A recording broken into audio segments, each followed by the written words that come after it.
What's up, Taiwan? I'm Erika Liu with news from here in Taiwan and around the world.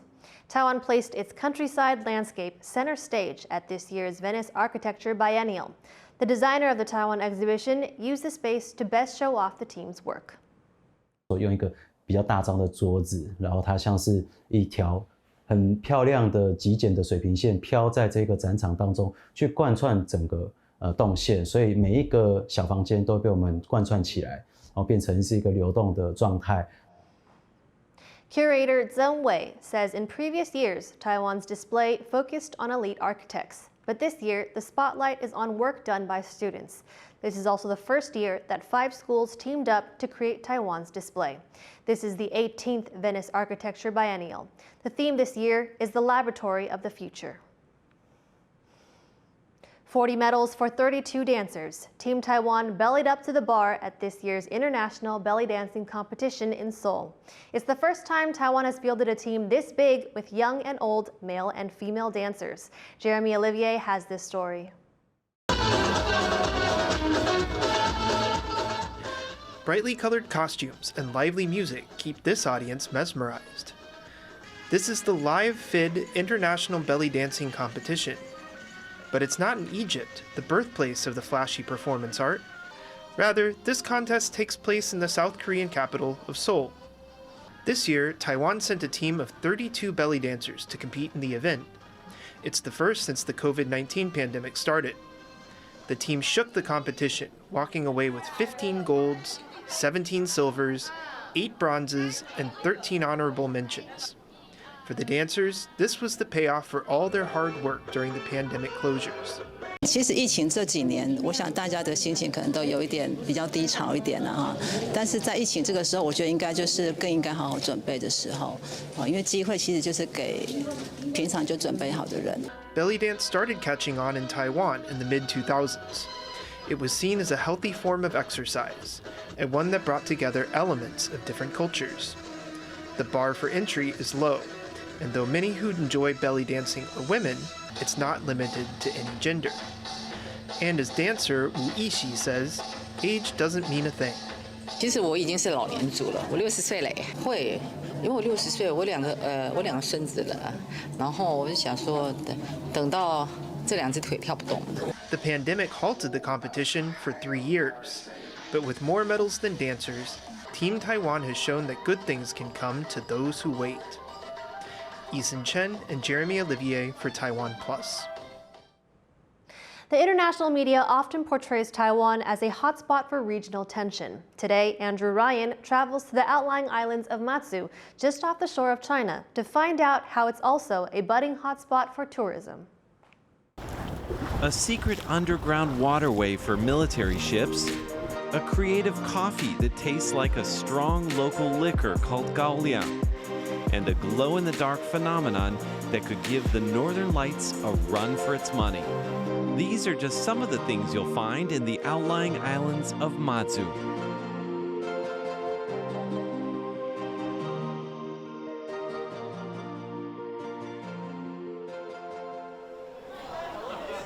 Now, late spring is one of the toughest times of the year to travel to Matsu. A lot of flights get canceled due to bad weather. But spring is also the best season to catch a glimpse of the blue tears. So we're going to find our way to Matsu no matter what it takes. So we were supposed to take a plane to Matsu, but it turns out that Matsu gets a lot of fog. So instead, we have to go there by boat. How long is it going to take? 3 hours. See you in Matsu.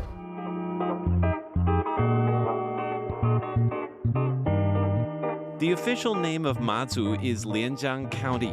It's a chain of 36 islands just off the southeastern coast of China. The closest point is just 9 kilometers away, making it an important frontline post in early confrontations between Taiwan and China. When tensions eased in the early 90s, this once forbidden outpost opened to visitors, but you can still see soldiers and hear the sounds of artillery practice. For our first stop in Matsu, the county chief brings us to an old military site that he says every visitor should see. 这个地方叫做北海坑道。北海坑道大概民国57年军方在这边的时候开始兴建。它当初最主要的目的是两岸对峙的时候呢，这边做地下码头。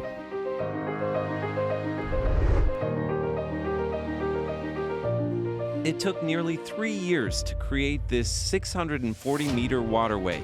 Teams of soldiers worked round the clock using dynamite to blast their way through the granite. It was hard work, and lives were lost in the process. 早期的时候，这个地方是马祖最神秘的一个区块，一般人是不能进来的，因为外围有部队守着。那渐渐的开放以后呢，那现在就把它开放成观光。 At low tide, you can walk along the edges, but at high tide, the path is underwater, so the county chief invites me on a boat ride instead. Back in the day, these waters could hold 120 boats. Today, the county chief says the waters contain a lot of fish and a lot of iPhones. And while there's not much to see, there is plenty to hear.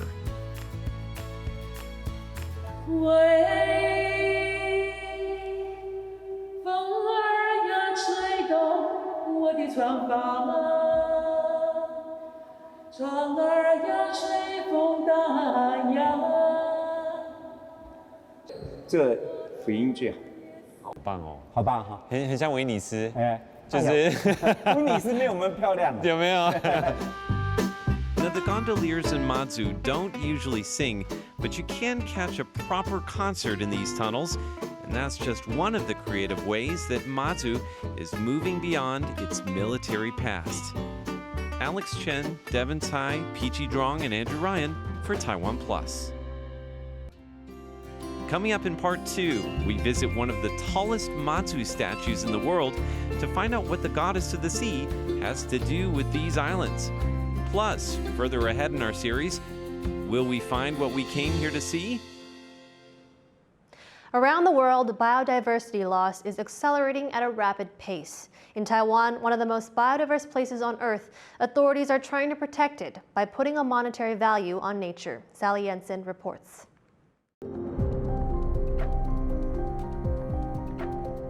Taiwan and its surrounding waters are blessed with a huge amount of biodiversity.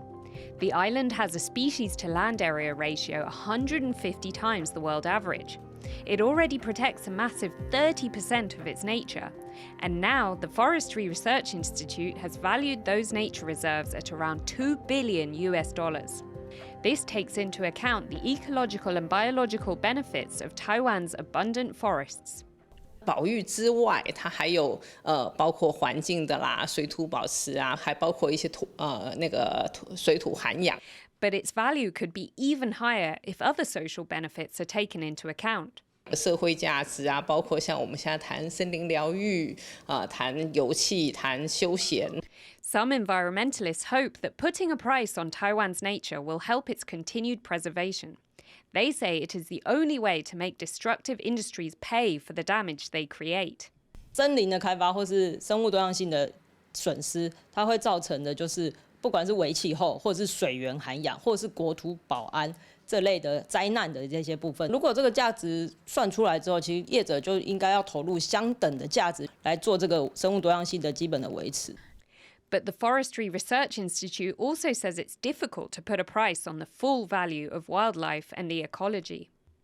The Institute's Wu Mengling says the ecology is priceless. The value of biodiversity must take into account 3 elements: ecology, life, and productivity. Habitats, rainfall, and climate change should all be accounted for. Countries around the world are putting a price on nature and wildlife in an effort to protect them. But placing monetary value on the planet's biodiversity may do little to change people's perceptions and could reinforce the belief that nature is a commodity which can be bought and sold. Howard Zhang and Sally Jensen in Taipei for TaiwanPlus. Thank you for watching What's Up Taiwan. I'm Erika Liu. Take care and see you next time.